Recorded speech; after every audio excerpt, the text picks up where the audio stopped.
Bonjour à toutes et bonjour à tous et bienvenue dans l'émission Arc-en-Ciel. Mesdames et messieurs, nous sommes heureux d'être en ligne avec Monsieur Homero Maronghi Peria. Bonjour et bienvenue dans l'émission Arc-en-Ciel. Bonjour, merci mon cher Abdelatif. Écoutez, bienvenue comme vous le souhaitez et on a besoin d'idées de personnes éclairées, des personnes apaisées dans cette émission transversale.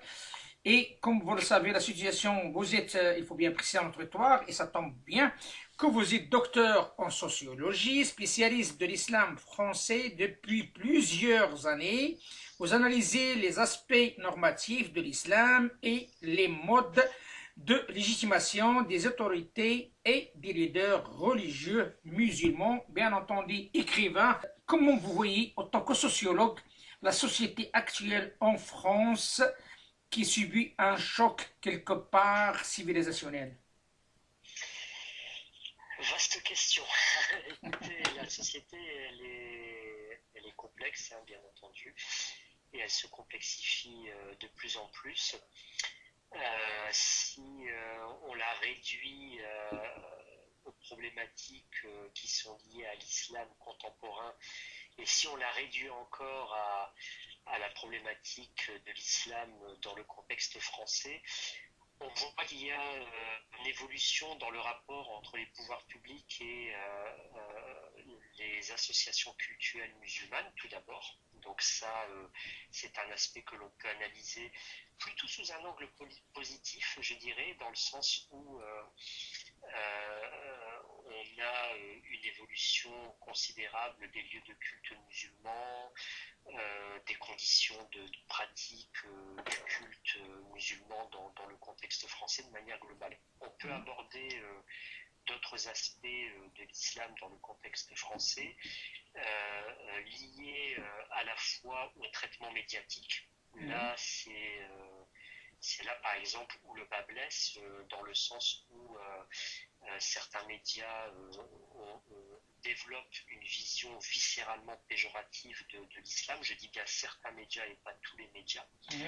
Et on peut voir également l'évolution des mobilisations musulmanes, et là aussi on peut en faire une analyse sociologique critique autour de la thématique sécularisation versus islam radical, ou ce qu'on appelle communément islamisme. Donc vous voyez déjà que quand on parle d'islam, il faut pouvoir isoler de quoi on parle exactement. Et ici, en l'occurrence, un des sujets qui peut nous intéresser plus particulièrement, c'est celui qui a pour socle la laïcité, bien entendu, en tant que système global d'organisation de la vie sociale, à travers lequel un État qui se revendique comme étant laïque se situe à équidistance de tous les cultes, donc de toutes les institutions religieuses qui sont appelées églises avec un E majuscule en France, ce qui n'empêche pas ces institutions religieuses de prendre part au débat dans la vie publique, mais sans être en position hégémonique, c'est-à-dire sans avoir le pouvoir de faire pression ou de dicter à l'État ce qu'il devrait faire dans l'organisation de la vie sociale. Là, concernant l'islam, on sent des tensions qui sont récurrentes. Alors, on peut prendre ces dernières années, mais ça ne date pas de ces dernières années. Il y a un passif qui est assez important dans la relation entre l'État et les institutions musulmanes.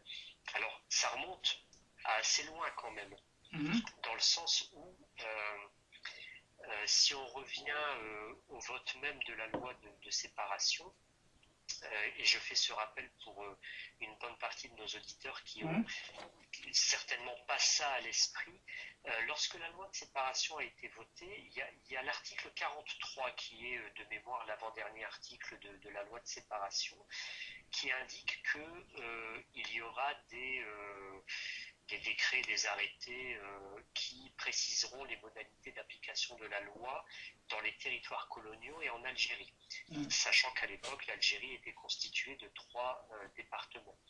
Donc c'était un territoire complètement français, si je puis dire, sur le plan juridique. Malheureusement, les dispositions laïques ne seront pas appliquées en Algérie et les musulmans vont vivre une forme de droit dérogatoire. Et paradoxalement, dans la première moitié du XXe siècle, ce sont des corps de ulama, donc ce que l'on appellerait aujourd'hui des imams, qui vont revendiquer le droit à s'organiser sur le plan religieux selon les dispositions de la loi de séparation. Alors pourquoi n'était-elle pas appliquée en Algérie française? Tout simplement parce qu'il y a une pression des autorités coloniales, des administrateurs coloniaux qui voyaient d'un mauvais œil la perte d'emprise qu'ils auraient dans la tutelle qu'ils exerçaient sur les institutions musulmanes. Je ne vais pas rentrer dans les détails parce que ça serait beaucoup trop long, mais c'est assez intéressant parce qu'aujourd'hui, nous sommes dans une situation en France où il y a quand même un contraste entre, d'une part, une évolution considérable, on ne peut pas le nier, qui est tout à fait positive dans le nombre de lieux de culte musulmans. On trouve très très peu de litiges aujourd'hui autour des lieux de prière musulmans, autour des regroupements de sépultures, etc. Je veux dire, il y a quand même un certain nombre de choses liées à la visibilité de l'islam et à l'identité confessionnelle des musulmans qui sont complètement intégrées dans la société française, aussi bien sur le plan juridique que sur le plan culturel. Maintenant, il y a un certain nombre de tensions et pour mettre les pieds dans le plat, sans avoir de langage de bois, la plupart des tensions que l'on voit dans la société française aujourd'hui sont liées à ce que j'appelle moi l'islamité visible. Alors l'islamité visible, ce sont des attributs d'appartenance à l'islam que l'on donne à voir dans les espaces de la vie sociale. Alors, bien entendu, les deux qui sont immédiatement visibles, ce sont la barbe et le voile. Ils sont considérés comme des attributs d'appartenance par un certain nombre de musulmans. Ils sont considérés comme une forme de manifestation d'une identité considérée comme étant politique, c'est-à-dire dans le sens d'une identité qui veut revendiquer des dispositions juridiques spéciales dans la société française, qui voudrait donc, de la part d'individus qui voudraient déroger au droit commun. C'est comme ça que c'est interprété par des médias, des politiques et parfois par les pouvoirs publics. Et la loi, qu'est-ce qu'il dit là-dessus, là, la loi? Alors, la loi, elle dit des choses, bien entendu, mais le problème, je vais y venir sur ce que dit la loi. Je vous prie. Pour moi, la problématique, elle est de différents ordres. Parce que si on reste que sur le prisme de la loi, on risque de se fourvoyer. On ne fait plus la société uniquement avec la loi. La vie sociale, c'est bien entendu des positions légales. Le droit est très élaboré. Il y a d'autres pays qui n'ont pas des droits aussi élaborés que le nôtre et ça fonctionne très bien. Je pense notamment aux pays d'Europe du Nord. Mais c'est aussi, on organise la vie sociale avec une forte empreinte culturelle, c'est-à-dire ce que l'on considère comme étant une culture commune, avec des usages, des habitus, etc., etc. Alors, la loi, elle dit beaucoup de choses a posteriori, c'est-à-dire que le juge est amené à trancher un certain nombre de litiges en France dès lors que des personnes refusent soit de délivrer un service, soit d'embaucher une personne ou de faire perdurer un contrat de travail parce que ces personnes considèrent que la personne qui est demandeuse du service ou le collaborateur dans l'entreprise, alors soit déroge à des aspects de la vie sociale, soit revendique des choses qui sont inacceptables ou par l'acceptation de son identité religieuse, il crée un trouble dans l'endroit où il se trouve. Alors par exemple, on a quelques jurisprudences sur le port de la barbe. Par exemple, en France, là, ces dernières années, au cours de la décennie 2010, mais ça a commencé avant lorsque, au début des années 2000, il y avait un agent municipal dans la ville de Villemomble, en région parisienne, qui a refusé de porter un masque. Il était agent municipal affecté au nettoyage d'une piscine municipale et il refusait de porter le masque de protection car sa barbe assez fournie ne lui permettait pas de porter correctement le masque. Mhm. Et la mairie a refusé de le titrer. Donc la mairie s'est séparée de cet agent à l'issue au cours duquel, dans le litige avec la municipalité, à un certain moment, cet agent a dit qu'il refuserait de se tailler la barbe, chose que lui demandait le maire. Parce que, selon ses convictions religieuses musulmanes, il était hors de question qu'il se rase la barbe, qu'il se taille la barbe. Donc ça date de 2003, hein, 2003-2004, hein, ça fait déjà pas mal de temps, et les juges ont été amenés à trancher au début des années 2010 sur cette question. Alors, sur la forme, la municipalité a commis une erreur, mais sur le fond, les juges ont validé l'approche de la municipalité qui considérait que cet individu avait logé à son obligation de neutralité en manifestant sa conviction religieuse. On a eu d'autres jurisprudences qui sont allées en sens inverse, notamment pour des agents de sécurité qui avaient été démis de leurs fonctions. Ils étaient affectés de mémoire aux aéroports de Paris et puis la boîte les avait démis de leurs fonctions pour port de la barbe assez visible. Et là, les juges n'ont pas suivi l'entreprise en l'occurrence. Donc, le droit, les dispositions ou le cadre laïque en France édicte des dispositions générales pour organiser la vie sociale, avec ce principe de séparation et le principe de neutralité des agents publics. Mais en même temps, dans ce cadre général, la laïcité garantit la liberté de conscience et le libre exercice des cultes. Donc c'est toute une alchimie. Et les juges, souvent, sont sollicités lorsqu'il y a des litiges comme ceux que j'ai évoqués précédemment pour rappeler ce que dit le droit ou pour créer des jurisprudences, pour faire jurisprudence afin que, ultérieurement, soit les individus, les institutions, les tribunaux puissent se baser sur ce que l'on appelle une doctrine juridique. Mais au-delà de cela, mon cher Abdelatif, je pense que il y a une grosse problématique aujourd'hui dans la société, c'est que on ne se parle plus correctement, et lorsqu'on se parle, on a tendance à ne plus s'écouter.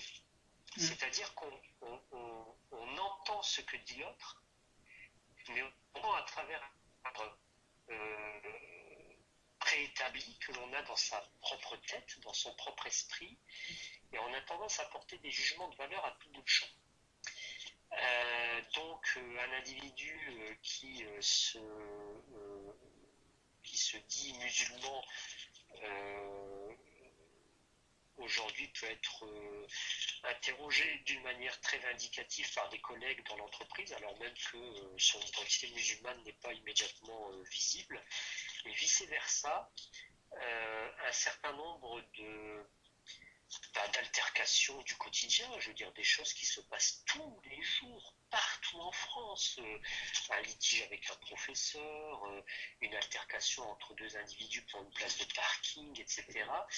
Il y a quand même des individus et des organisations du côté musulman qui ont tendance à utiliser des techniques pour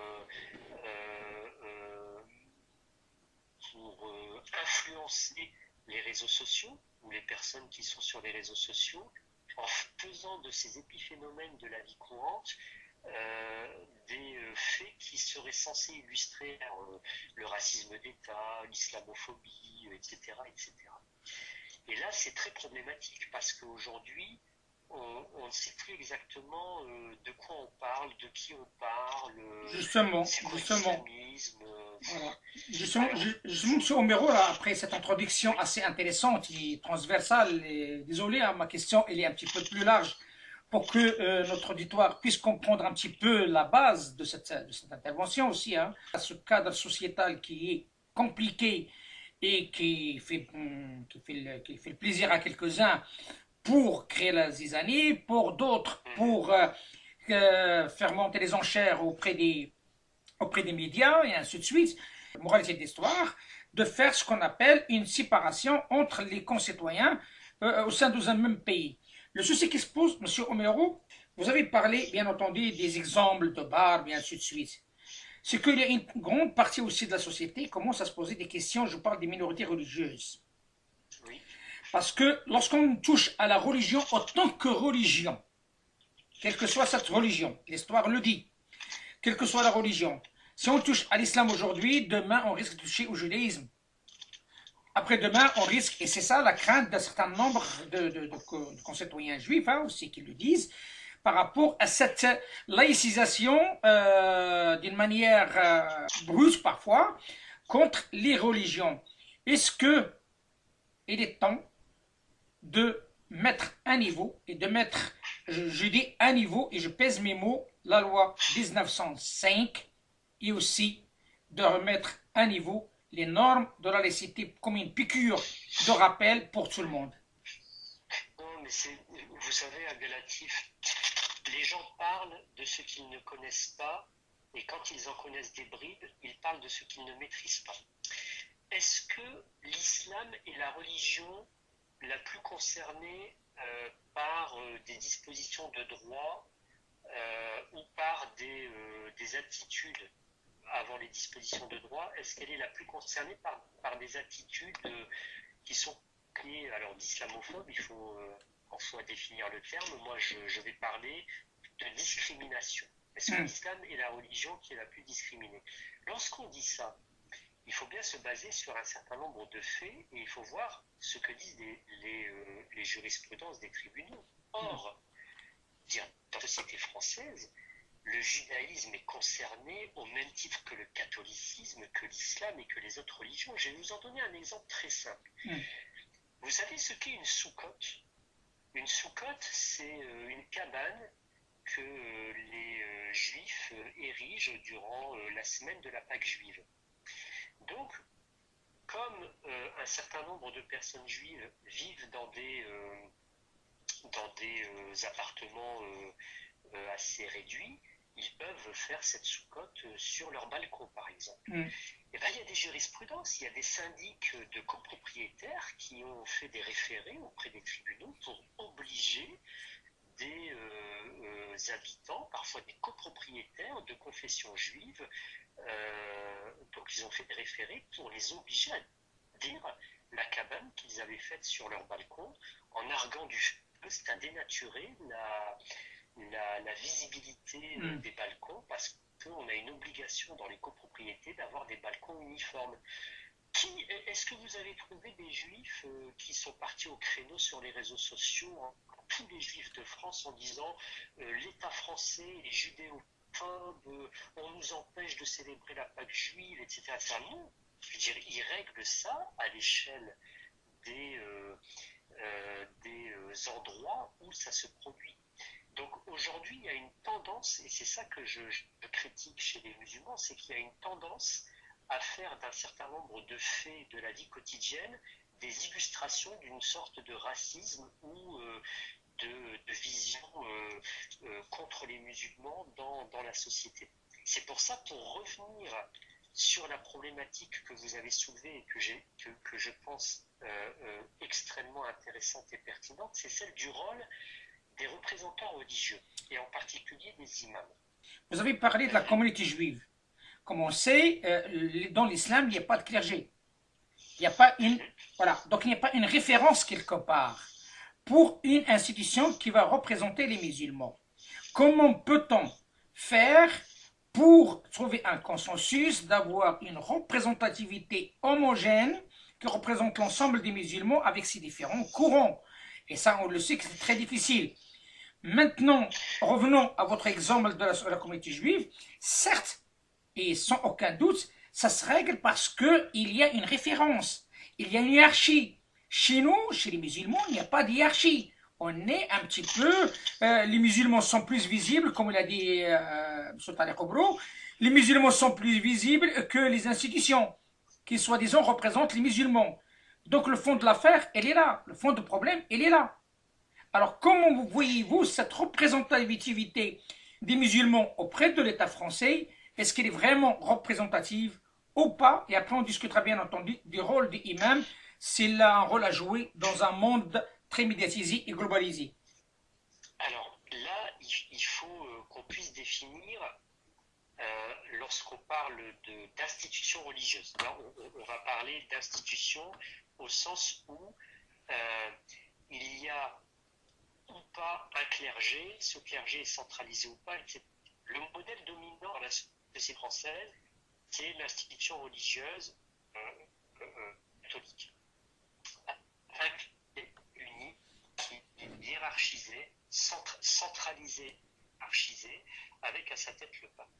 Mais on n'a pas que ce modèle-là. Bon, il y a le modèle du consistoire israélite, mais il y a un autre modèle qui rapproche les musulmans et les protestants, c'est le modèle de la congrégation. En fait, l'islam est une religion aujourd'hui dans la société française plutôt de congrégation, c'est-à-dire vous avez un groupe de fidèles à l'échelle d'une ville ou d'un quartier qui se réunissent autour d'un lieu de culte, et dans ce lieu de culte, vous avez un président qui peut être plus ou moins charismatique, et vous pouvez avoir aussi un imam qui est plus ou moins charismatique. C'est le modèle du protestantisme évangélique qui s'est imposé aujourd'hui au sein du protestantisme français, et vous avez des structures. Aujourd'hui, vous avez la FPF, la Fédération protestante de France, vous avez le CNEF, le Conseil national des églises de France. Alors, c'est pas du tout hiérarchisé. Chez les protestants, il n'y a pas d'église centrale.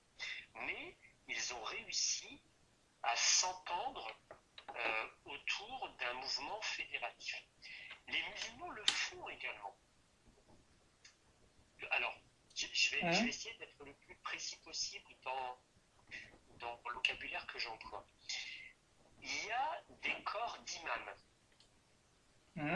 en France comme dans tout pays musulman. Alors, dans les pays musulmans, c'est un peu plus simple parce que dans la plupart des pays, on ne peut pas s'autoproclamer imam. On a forcément fait un cursus qui a été validé et on relève d'une hiérarchie qui est centralisée au niveau d'un ministère des cultes. Donc, ce ministère organise toute la structure religieuse sur le territoire national.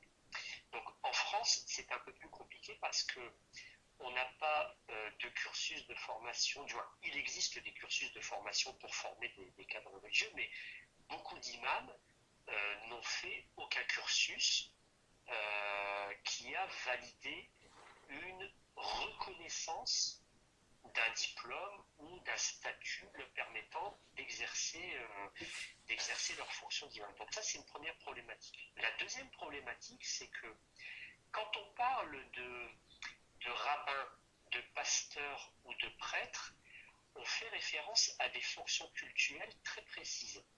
Quand on parle d'imam, on fait référence à une fonction qui n'est pas forcément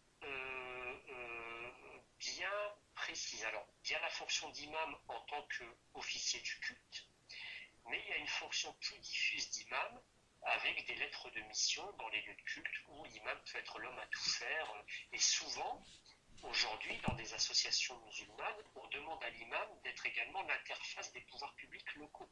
Exact. Est-ce que c'est sa fonction, pas sa fonction, etc. Ça reste à déterminer. Mais au-delà de cela, vous avez la Grande Mosquée de Paris qui a son propre cursus de formation à travers l'Institut Al-Razali et qui gère un certain nombre d'imams. Vous avez le Diyanet turc qui a également son infrastructure de gestion des imams. Vous avez le Maroc qui a depuis plusieurs années développé également sa propre infrastructure. Et vous avez l'UOIF qui a sa propre infrastructure de formation et de gestion de ses imams. Aujourd'hui, vous avez de nouvelles infrastructures qui ont émergé. Je pense notamment à la plateforme musulman, qui est d'un nouveau genre. parce que cette fois-ci, ce sont des imams qui sont actifs sur les réseaux sociaux, qui se situent en dehors des fédérations traditionnelles pour la plupart.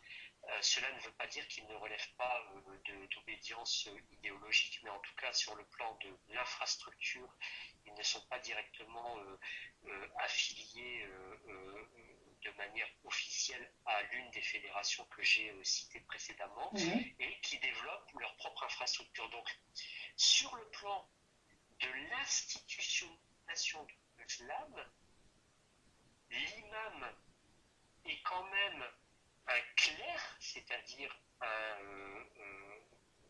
responsable religieux qui relève d'une infrastructure qui n'est pas centralisée, mais il y a bien un corps de clercs en France, un corps d'imams qui se reconnaissent entre eux et qui ont des fonctions à la fois religieuses, mais à la fois d'interface avec l'environnement. Alors là, ça va nous ramener à une autre problématique, c'est qu'est-ce que l'on attend aujourd'hui d'un imam du côté des fidèles musulmans, du côté des musulmans de manière générale, donc sur le plan sociologique, des musulmans qui, pour la plupart, ne sont pas pratiquants au sein des lieux de culte, et du côté de la société. Donc vous imaginez le poids le poids qu'il y a sur un imam aujourd'hui. Je fais des études pour ça. Cette problématique, bien entendu, ça se griffe aux côtés d'un autre problématique de taille. Moi, je pense, j'en suis convaincu, parce qu'avec l'ensemble des nombre assez important d'émissions qu'on a fait sur cette émission Arc-en-Ciel concernant le culte musulman ici, la main étrangère est de taille. La main étrangère est de taille. Et maintenant, on commence à vivre un problème qui existe ailleurs entre deux pays. Chacun a son soutien. Le Qatar, la Turquie, les Émirats arabes unis, l'Arabie saoudite et d'autres. Ça se transforme en conflit sur le sol français.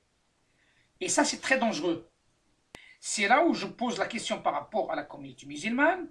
Est-ce que sommes-nous indépendants de l'influence étrangère? Alors, moi je vois la problématique sous un angle un peu décalé, je vais vous expliquer pourquoi. Oui, il y a des influences étrangères et je pense que ça ne s'arrêtera pas, parce que ça fait partie du jeu politique visé aujourd'hui. La France est leader de la francophonie, donc il y a une stratégie politique autour de la francophonie. Les pays dont une partie des musulmans sont ressortissants ou considérés comme tels, puisque bon, quand on est marocain d'ascendance pour les autorités marocaines, on demeure à l'issue de son plein gré, comme dirait un cycliste bien connu. C'est valable pour d'autres pays, donc ça ne s'arrêtera pas. Est-ce que cela signifie que les pouvoirs étrangers ont une capacité importante à orienter des discours, à orienter des pratiques? Je ne le pense pas personnellement, peut-être que je me trompe.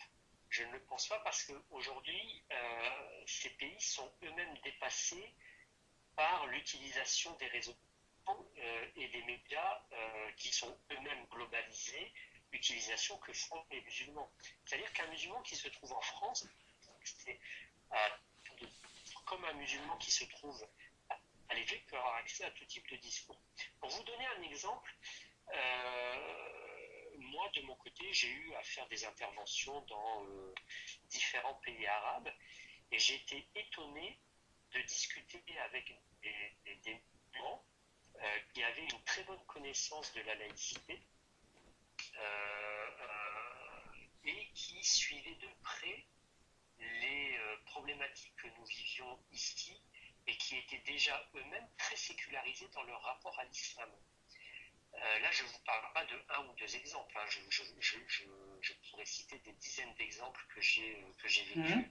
avec des gens qui ont une véritable éducation, on pourrait dire, à la sécularisation et qui suivent de très près les avancées que nous connaissons nous-mêmes dans notre société française. Donc, moi, ça m'a rassuré dans le sens où euh, on a tendance à percevoir des problématiques à travers notre petite lunette à nous, ici en France, mais les enjeux aujourd'hui sont vraiment au-delà de ça. Il ne faut pas oublier que la plupart des musulmans sont dans une construction individuelle de leur rapport à la religion. Ils ne sont pas directement influencés par des imams à l'échelle locale. Par contre, aujourd'hui, on voit de plus en plus des imams qui utilisent les réseaux sociaux pour diffuser un discours. Là, on peut se poser la question des motivations. Est-ce que Mhm. c'est uniquement pour transmettre un savoir religieux ou est-ce que c'est dans une volonté d'orienter les comportements des musulmans? Là, il y aurait C'est beaucoup toute ta de choses question. à dire.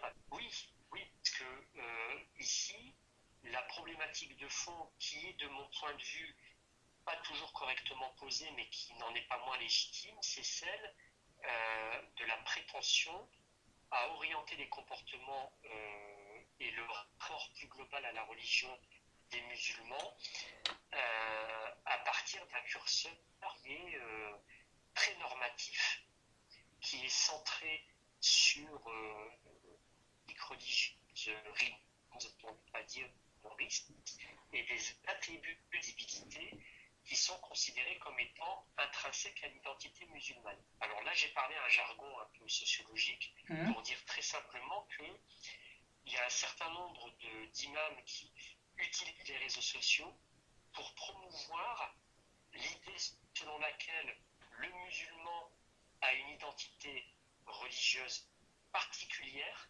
qui ne doit pas s'adapter à la culture de l'environnement, mais qui doit adapter la culture de l'environnement à cette identité, et il doit revendiquer des ajustements de la loi à cette identité musulmane. Quand par exemple vous avez un représentant religieux ou quelqu'un qui est actif sur les réseaux sociaux qui va dire moi je ne serre pas la main d'une femme parce que c'est ma religion qui me le dit, Mhm. et lorsqu'il est sujet à la critique de la part de son environnement, il en appelle à la solidarité de tous les musulmans en disant vous devez m'aider mes frères et sœurs, vous devez m'aider les imams et les responsables, parce que moi je ne fais que défendre ce que l'islam dit. Le message que renvoie cette personne et le message que renvoient ceux qui prennent directement sa défense sans porter un jugement critique sur le fond, dire le type d'islam qu'il revendique, ben, c'est un placement de curseur vers une pratique qui est quand même radicale de la religion, voit elle-même à une vision de l'homme, de la femme, des interactions entre les hommes et les femmes en société, et tout ça qui fait peur à une partie de la société française, qui considère qu'il y a la volonté d'imposer à l'environnement de nouvelles normes de comportement, de distinction des sexes, de rapport de genre, qui aboutit à la suprématie, forme d'hégémonie d'une vision de l'islam dans l'environnement. C'est pour ça que vous avez des journalistes, vous avez des politiques, etc., qui montent au créneau en disant il y a danger. Alors on qualifie ça d'islamisme, de salafisme, etc. Bon, pour Mhm. nous, les sociologues, c'est toujours un peu plus compliqué, toutes ces histoires, mais il n'en demeure pas moins que le fond de l'interrogation, pour moi, il est complètement légitime. Ce qui m'amène à une question principale. Comment peut-on faire, bien entendu, et vous êtes parmi les rares personnes qui étaient toujours fidèles hein, à l'esprit de M. Harkoun, un monsieur qui a proposé des solutions, ça fait un certain temps, et qui a été rejeté, et qui a été combattu, qu'on soit clair. Est-ce qu'il n'est pas temps de penser à un retour en arrière, pas trop loin, à cet esprit de M. Harkoun qui permettra d'avoir ce qu'on appelle intégration apaisée de l'islam dans le paysage. Oui, alors, je vais reprendre un aspect du travail de Mohamed Harkoun. Il ne faut pas oublier que Mohamed Harkoun a fait sa thèse de doctorat sur Miskawayh. Miskawayh, qui était un philosophe musulman de 2 ou 3 siècles après l'avènement de l'islam, donc qui est né dans un contexte où il y avait un foisonnement intellectuel, philosophique et civilisationnel global très important. Que dit Mohamed Harkoun? Il dit entre autres, déjà, il faut déconstruire la dimension historique de la religion. Si les musulmans continuent à être éduqués dans une religion, dans une vision de l'islam où tout est magique, alors quand je dis tout est magique, c'est l'idée que vous avez un ange qui avait un bouquin avec lui, et puis il est venu apporter le bouquin à Mohammed, et puis Mohammed lisait les pages du bouquin de mémoire aux musulmans. C'est ça la vision magique de la religion, c'est-à-dire tout est surnaturel. Donc si tout est surnaturel, tout relève du sacré, et quand tout relève du sacré,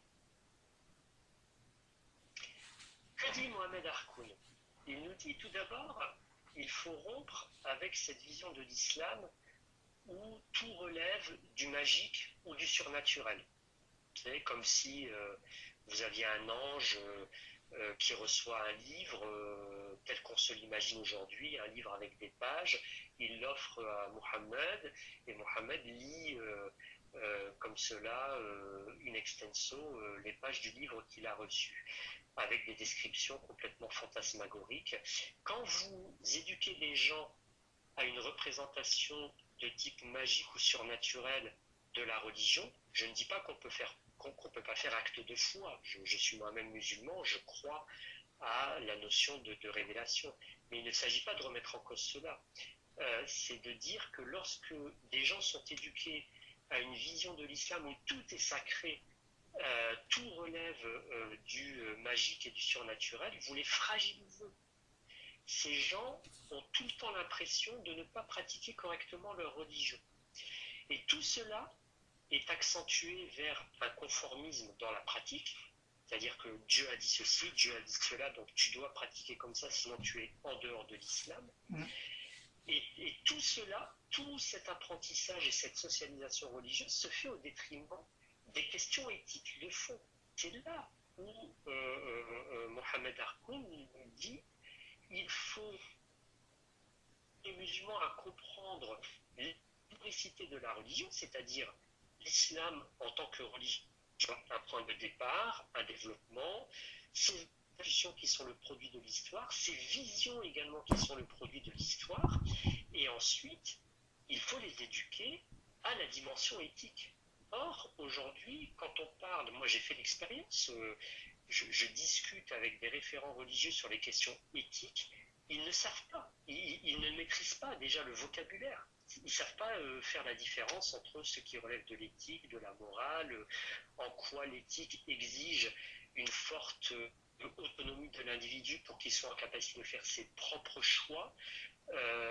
Ils n'arrivent pas à relativiser les pratiques religieuses, parce que pour eux, relativiser une pratique religieuse, c'est déjà être en partie en dehors de l'appartenance à l'islam. C'est tout ça qu'il faut remettre à plat, et que Mohamed Harkoun voulait mettre en débat pour refonder.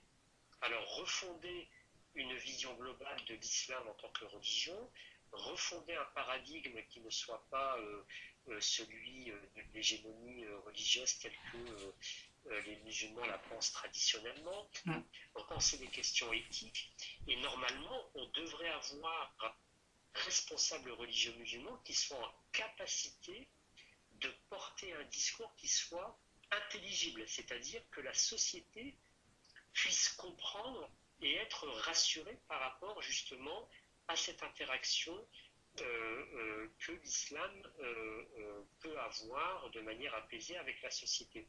Or, aujourd'hui, ce que l'on voit, c'est beaucoup de critiques de la part des responsables religieux musulmans. Je mesure mes propos, bien entendu. Je ne dis pas que tous les imams sont dans une logique de critique de la société, mais il y a quand même l'idée de défendre quelque chose de spécifique. Et quand on gratte, on voit que la spécificité qui est revendiquée, ce n'est qu'une spécificité de surface en fait. On veut défendre un habit, on veut défendre un type de rapport de genre, etc. Et moi, quand je suis en débat avec des coreligionnaires musulmans, je leur demande, mais quelle est la vision de fond? Quelle est votre vision fondamentalement des rapports de genre, du rapport avec le non-musulman et je m'aperçois qu'il y a un vrai déficit de pensée, c'est-à-dire qu'ils ne sont pas en capacité de dire ce qu'est leur vision de fond en dehors de rappeler une texte. Dieu dit que, le prophète dit que, oui, mais quand tu me dis Dieu dit que, tu m'as rien. Tu ne m'as pas dit ce que tu pensais, tu ne m'as pas dit comment toi tu envisages la chose, tu ne m'as pas dit comment tu interagis avec les autres au quotidien et comment tu éduques les musulmans qui viennent te voir à interagir de manière apaisée avec le monde. Donc là, il y a vraiment quelque chose à gratter. Justement, M. Omero, parce que là, on vit actuellement une période trouble, hein, comme tout le monde le sait, et le souci qui se pose, que simplement, l'État a besoin d'interlocuteurs qui peut amener un discours de paix et d'apaisement. Mais en même temps, comme vous l'avez bien dit, un discours réel. Donc, ce discours réel manque une base, fondement. Est-ce que selon vous, cet esprit défendu par M. Mohamed Harkoun peut être une plateforme de formation de nos concitoyens qui sont surtout avec ce nouveau projet que le président a mandaté M. Galeb Benchir sur l'Institut d'islamologie. C'est compliqué parce que si vous faites un travail intellectuel, vous ne pourrez pas toucher la masse parce que un philosophe ou un théologien qui fait un travail de fond emploie un certain langage, il a une exigence dans sa démarche de réflexion et il perd très facilement son auditoire. C'est un des reproches, par exemple, que l'on fait à Tarek Obro, généralement dans les milieux associatifs musulmans, en lui disant tu parles d'une manière trop obtuse, on comprend rien, etc. Alors que le fond de la pensée n'est pas forcément très difficile à comprendre, mais il y a une exigence intellectuelle auquel les philosophes ou le théologien ne peuvent pas déroger. À côté de cela, il y a des instances comme le CFC. Moi personnellement, je suis un défenseur de ces instances, que ce soit le CFCN, que ce soit les instituts qu'ont fondé la Mosquée de Paris et les autres grandes fédérations, parce que je pense que dans un pays comme la France, cette dimension institutionnelle, elle est extrêmement importante. C'est un gage de pouvoir dialoguer avec l'État, parce que l'État connaît des institutions religieuses. Il ne connaît pas des religions en tant que telles. Il n'a pas à connaître de la confession religieuse du citoyen lambda, mais l'État connaît des institutions religieuses. Le problème qui se pose chez les musulmans, c'est que il y a deux problèmes qui se posent. Il y a celui que vous avez évoqué précédemment, c'est-à-dire les tensions interétatiques, etc., où chacun essaye de préserver son précaré. Ça, c'est un premier type de problème. Le deuxième problème, il est d'ordre théologique et idéologique à la fois, dans le sens où il y a une revendication de leadership d'un certain nombre d'imams ou de responsables religieux qui ne veulent pas s'asseoir à la table des autres. Oui. Alors, si vous êtes, comme c'est mon cas moi personnellement, dans une théologie libérale, vous êtes complètement marginalisé. présider des lieux de culte. Moi, par exemple, dans mon cas, je ne peux plus intervenir quasiment dans les mosquées. Hein, c'est le boycott total. Pas parce que je dis des choses monstrueuses, mais tout simplement parce qu'on considère que la personne va trop loin dans ses idées, elle est trop souple dans ses interprétations de l'islam, etc. Donc on ne lui donnera pas la parole dans les lieux de culte, par exemple. Vous avez également des mouvements assez revendicatifs, par exemple d'imams qui sont très actifs sur YouTube, Facebook, etc. et qui sont dans une logique de remise en cause des institutions musulmanes en les accusant d'être inféodés à l'État français, c'est-à-dire de courber les chines face à des injonctions, comme si le président de la République avait déjà préparé la feuille de route et les fédérations musulmanes seraient dans une logique de suivisme des institutions publiques. Donc il faut déjà que les musulmans puissent se parler d'une façon sereine entre eux pour avoir un minimum de crédibilité face à leurs interlocuteurs institutionnels du côté des pouvoirs publics. Et ça, malheureusement, ça peine à venir parce que les musulmans s'observent.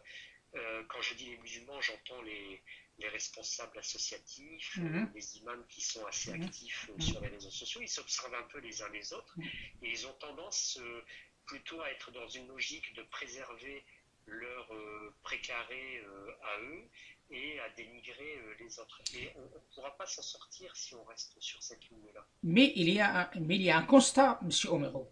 Ces instances dites représentatives de l'islam, ça ne date pas d'hier. Ça date d'un certain temps. Et comme vous le savez, comme vous êtes responsable, vous êtes tenu à un bilan. Ce bilan, avec un consensus quasi total, c'est l'échec total.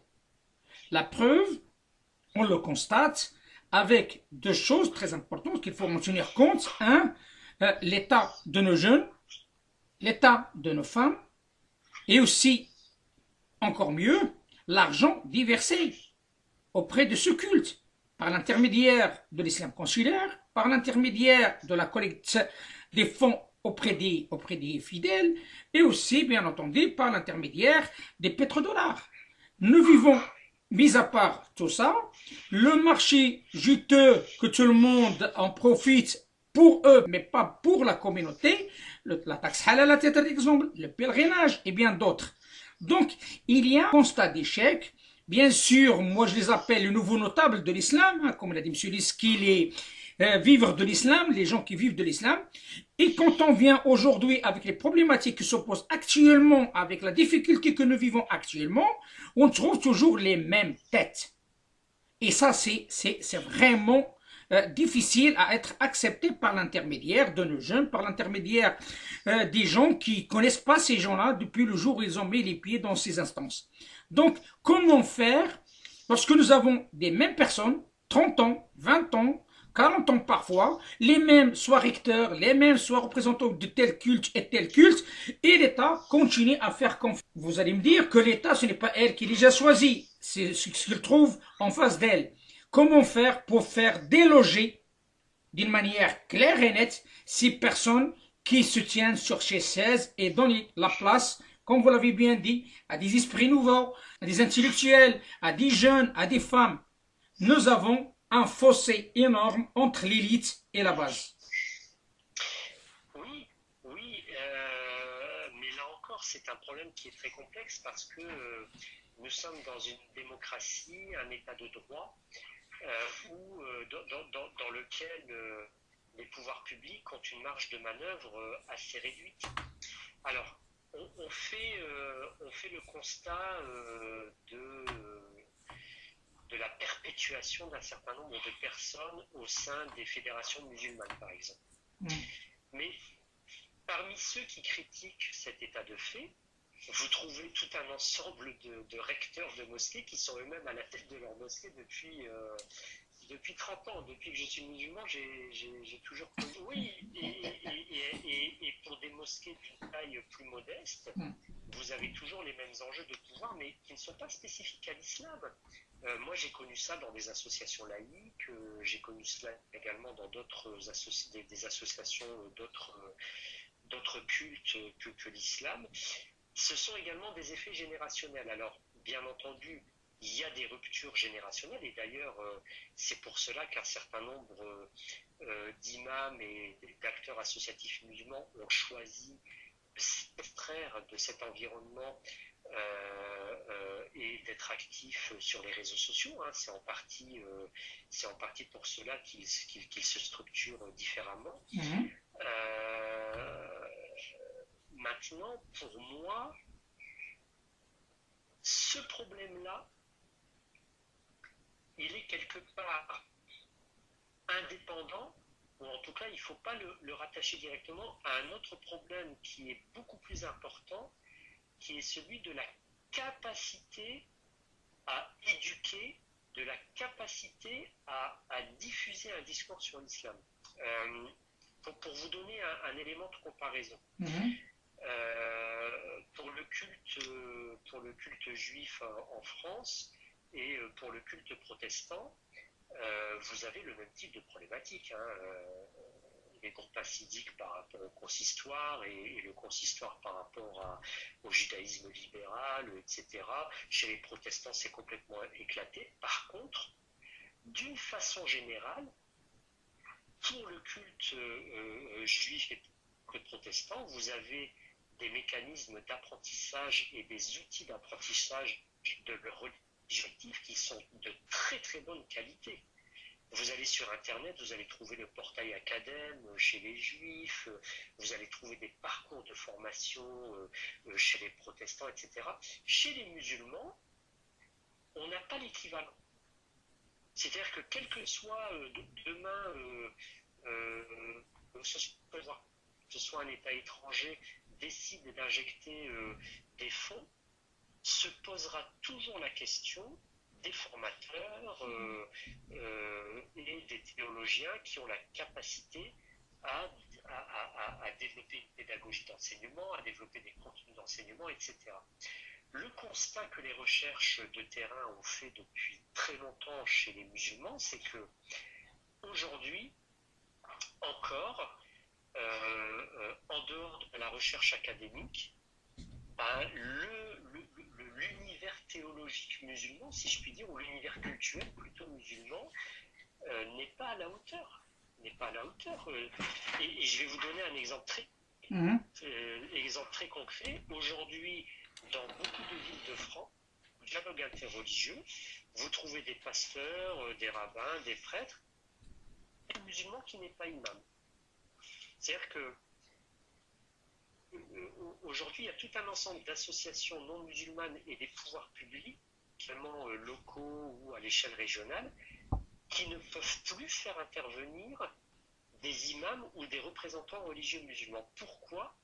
Parce que ces imams et ces représentants religieux musulmans ne sont pas en capacité de diffuser un discours qui soit compréhensible par leur environnement. Mais c'est quand même... c'est grave, quoi. Bien sûr. C'est grave. Bien sûr. C'est une histoire de compétences. Hein. Quelqu'un qui a fait des études universitaires, etc. C'est un musulman qui est laïque, entre guillemets, pour parler de la religion musulmane. C'est toute la question, quand on parle de la représentativité, on parle de la capacité intellectuelle de ces représentants, qui quelques-uns, on sait leur parcours, hein, tout le monde le sait sur le plan théologique, et ceux qui, soi-disant, les vrais interlocuteurs pour préparer des actions, comme vous l'avez bien dit, soit sous forme de dialogue religieux, soit de programmes via Internet. Jusqu'à maintenant, nous n'avons rien. Espérons que l'avenir nous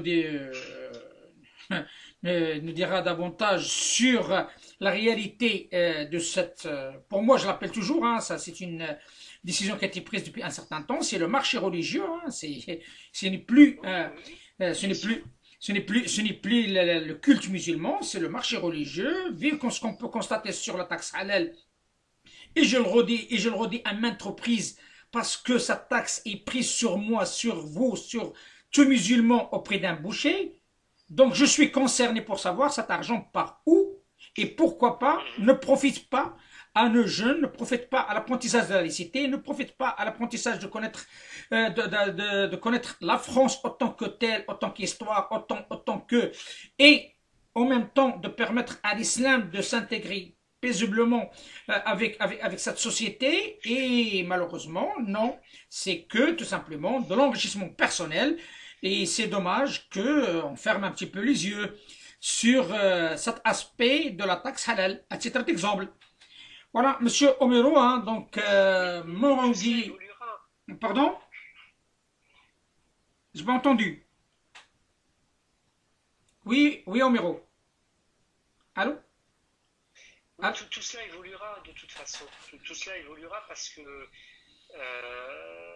on trouvera de plus en plus de musulmans qui remettront en cause cet état de fait et qui feront de nouvelles propositions. Mais moi, je crois à la capacité des fédérations musulmanes à prendre cette problématique à bras le corps. En tout cas, j'ai bon espoir. Parce que je pense qu'aujourd'hui, il y a une pression trop forte de la part de l'environnement, une peur trop importante, la nécessité de diffuser un discours qui soit vraiment intelligible, compréhensible, et je pense que ça va venir au fur et à mesure. Monsieur Omero Marangui Peria, merci infiniment de cet éclairage hein, transversal. Le plaisir est pour moi et surtout d'avoir des opinions transversales et aussi clairvoyants. C'est très important par rapport à développer, à décortiquer cet état de fait que nous vivons actuellement et que tout simplement ce qui est en train de se passer, c'est un fait de société aussi, il ne faut pas l'oublier, comme vous l'avez développé au départ. Nous vivons un tournant sociétal ici en France. Les musulmans sont là, ce sont des citoyens français. Il est temps qu'il y ait un dialogue entre sages pour permettre de traverser ce virage que je pense ne fera que renforcer la cohésion sociale au sein de notre pays, la France. Monsieur Omero, docteur en sociologie, spécialiste de l'islam français. Depuis plusieurs années, il analyse les aspects normatifs de l'islam et les modes de légitimation et autorité des leaders religieux musulmans. Je vous dis à très bientôt. Merci Abdelatif, à très bientôt. À très bientôt.